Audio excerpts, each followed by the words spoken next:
نصفی روز جمعه 22 سپتامبر مرکز سودای لوبلینا دوباره به کار شروع کرد. تقریباً 4000 مهاجران تاجیک نیز که در این مرکز مشغول کارند به فعالیت پرداختند. روز 20 سپتامبر پس از لط و کوب نوروز زیکیروف، ارابکش این فروشگاه ده ها مهاجران تاجیک به نشان اعتراض در نزد دروازه مرکز سودا جمع آمدند. آنها طلب کردند که عاملان لط و کوب مهاجر تاجیک به جوابگری کشیده شود. گردی همایی مهاجران تاجیک روز 21 سپتامبر نیز تکرار شد و در پی این نیروهای امان دروازه فروشگاه را بستند. نیروهای انتظامی تجمع مهاجران تاجیک را پراکنده کرده تعداد از آنها را بازداشت نمودند. بعد از دخالت و مذاکرات سفارت تاجیکستان در روسیه با مقامات پلیس، شماری از بازداشت شده ها آزاد گردیدند، اما 42 نفر دیگر هنوز در بازداشتند.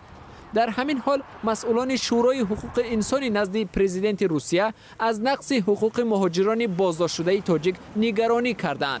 این گروه مهاجران روز 21 سپتامبر پس از گردی همایی نزد مرکز سودای مسکو دستگیر شدند. دینیس نبیولین عضو این شورا روز 21 سپتامبر به خبرگزاری رسمی تاس روسیه گفته است 22 شهروند تاجیکستان یک شبانه روز بدون غذا در شعبه پلیس نگهداری می شوند. و جز این 20 نفر دیگر بنابر نبود جای در دالان شعبه جای کرده شدند.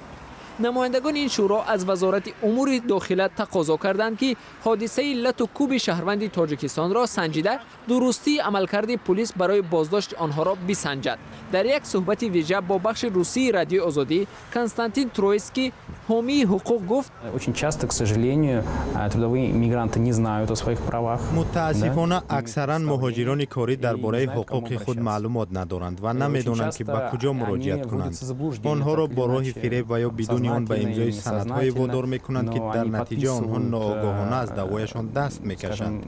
و بر علاوه در دادگاه روسیه به تامین مهاجران کاری از آسیای مرکزی با ترجمان زیاد میل نشان نمیدهند. о чем, собственно, идет речь. پلیس مسکو در نسبت شرکت‌داران گردی همایی اعتراضی طبق ماده 213 و برای لط و کوب شهروند تاجیکستان طبق ماده 116 کودکس جنایی روسیه پرونده باز کرده است. نوروز زیکیروف مهاجر لط و کوب شده تاجیک عین زمان در بیمارستان رقم 68 بستری است و نزدیکانش میگویند احتمال تا هفته آینده رخصت شود.